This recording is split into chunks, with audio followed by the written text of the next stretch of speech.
Сүйүү, достук жана кереметтүү окуялар. Мунун бардыгы Кыргыз драма театрынын сахнасында Кар ханышасы аттуу балдар спектаклинде көрсөтүлөт.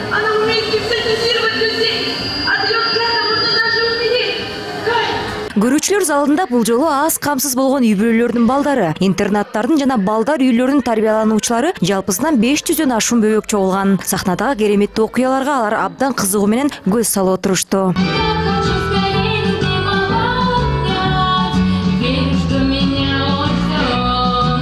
Спектаклдин сюжети жалпыга белгилүү жомокко негизделген. Кар ханышасы Кай деген баланы сыйкырлап, анын жүрөгүнө муздун сыныктарын киргизип коет. Анын кесепетинен ак көңүл жана шайыр Кай ташпоор, каардуу балага айланып, өзүнүн досторун, жакындарын бир тууганындай болуп калган Герда деген кызды дагы унутуп калат. Баланы сактап калуу үчүн Герда көп тоскоолдуктардан өтөт. Кай кармалып турган муз сарайга жетүүдө Гердага жомоктун көптөгөн каармандары жана кичинекей көрүүчүлөр жардам беришет.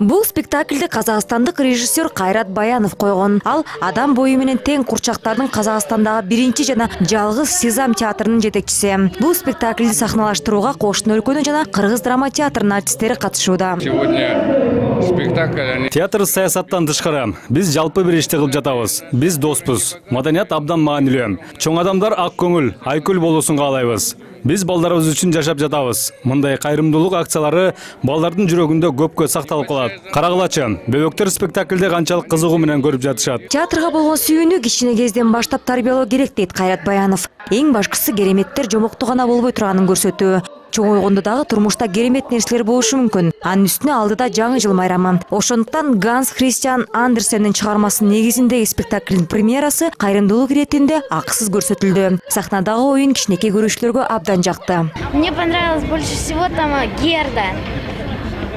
Герда и Кай. А о чем вообще сказка? Герда спасает Кая. Сказка, она о чем? О снежной королеве. А еще? Почему мальчик с девочкой ее победили? Потому что они вместе хорошо дружили. Акчурок каармандар кара ниет күчтөрдү жеңишти. Бул спектаклдин гана негизги идеясы эмес, чыныгы турмушта дагы ушундай болушу керек дешет оюнду койгон артисттер. Андерсендин жомогундагы каармандардын мүнөздөрү бизге жакын дешет башкы ролдорду аткарган актриса Мадина Талипбек жана Адилхан Назымов. Это произведение говорит о чистой настоящей дружбе. Бул чыгарма чыныгы достукту жана сүйүүнү баяндайт. Сүйүү дайыма кара ниет күчтөрдү жеңет. Менин да көптөгөн досторум бар. Алар үчүн бардык нерсеге барса болот. Дал ак ниет жакшы адам болсо.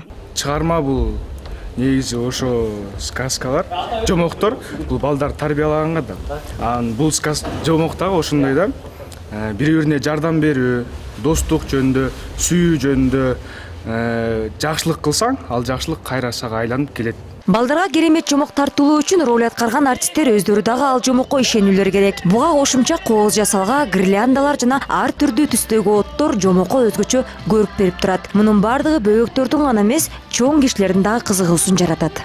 Нурзата Сыдыкбекова, Сабина Дамаскина, Аскат Ибраимов, НТС.